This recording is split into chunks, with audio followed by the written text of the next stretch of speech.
দেখতে দেখতে অনেকটাই দূরত্ব হয়ে গেছে আমাদের মাঝে।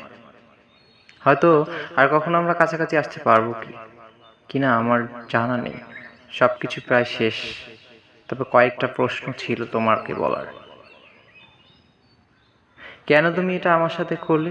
যদি দূরেই থাকা মনস্থির করেছিলে, তবে এতটা কাছাকাছি আসার কি প্রয়োজন ছিল? যদি জীবনে অন্য কাউকে আনতে চেয়েছিলে, তাহলে কেনই বা আমার জীবনে আসলে? কেন তুমি আমাকে এত সব মিথ্যা প্রতিশ্রুতি দিলে? কিভাবে তুমি সেই মানুষটাকে আঘাত করলে যে তোমাকে ছাড়া আর কিছুই চায়নি?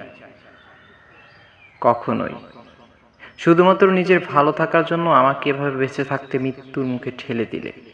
আমি জানি না তোমাকে ছাড়া কিভাবে থাকবো, তবে তোমার একটা আলাদা অভ্যাস হয়ে গিয়েছিল, যে অভ্যাস হয়তো চেয়েও কখনো কাটাতে পারবো বলে মনে হয় না। তবে ঠিক আছে, কোনো ব্যাপার না, তুমি ভালো থেকো। দূরে থেকে এটাই চাইবো।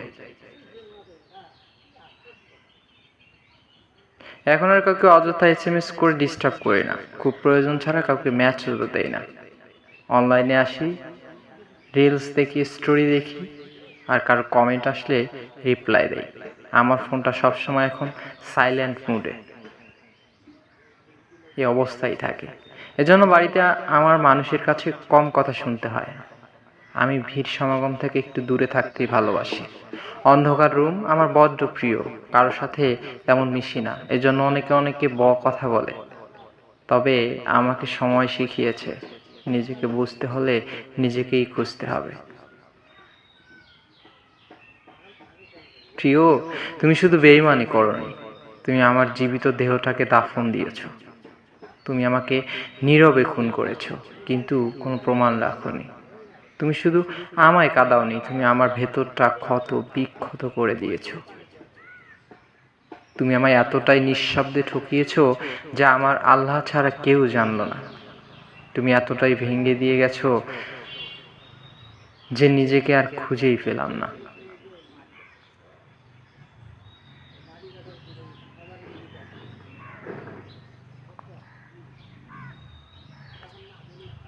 আমি জানতাম যে যেভাবে আমরা আজ কথা বলছি, একদিন আমাদের হঠাৎ করেই কথা বলা বন্ধ হয়ে যাবে। আমি জানতাম শুধু তুমিই আমার অভ্যাসে পরিণত হবে, আর তোমার ক্ষেত্রে তুমি যখন চাইবে তখনই দূরত্ব বাড়িয়ে নেবে।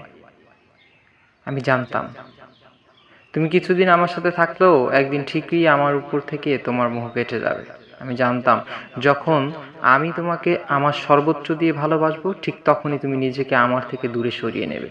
আমি জানতাম যেদিন আমার তোমাকে সবচেয়ে বেশি প্রয়োজন হবে, ঠিক ওই সময়গুলোতেই তোমাকে আমি খুঁজে পাবো না। আমি জানতাম এক সময় তোমাকে আমি খুব করে মনে করব, আর তোমার ক্ষেত্রে তুমি তো কিছু সময়ের অন্তরেই আমাকে ভুলে যাবে।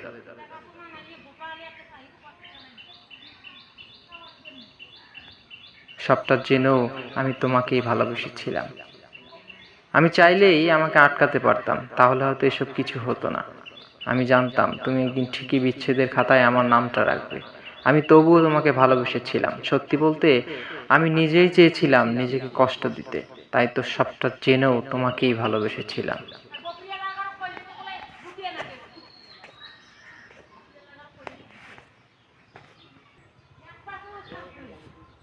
তোমাকে উদ্দেশ্য করে বলছি, যেদিন তুমি পুরোপুরিভাবে আমাকে হারিয়ে অন্য কারো হয়ে যাবে, একেবারে সেদিন আমার ভালোবাসা তুমি উপলব্ধি করতে পারবে।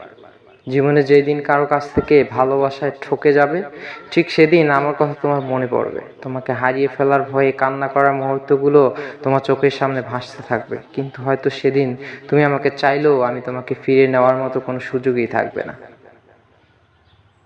আমার কষ্টের জন্য আমি দায়ী। প্রতিদিন রাত জেগে জেগে কান্না করে নিজের শরীর ভেঙে ফেলেছি, ঘুম নষ্ট করে অসুস্থ হয়ে পড়েছি। আগে যেমন ছিলাম এখন আর নেই, পাল্টে গেছে শরীরের রং, চেহারা। ধীরে ধীরে মৃত্যু দিকে এগিয়ে যাচ্ছি। পাগল মন আমার, যার জন্য জীবন শেষের দিকে সে আমার ছাড়া দিব্যি ভালো আছে, খুশিতে দিন কাটে আর আর আমি ঘুমাই।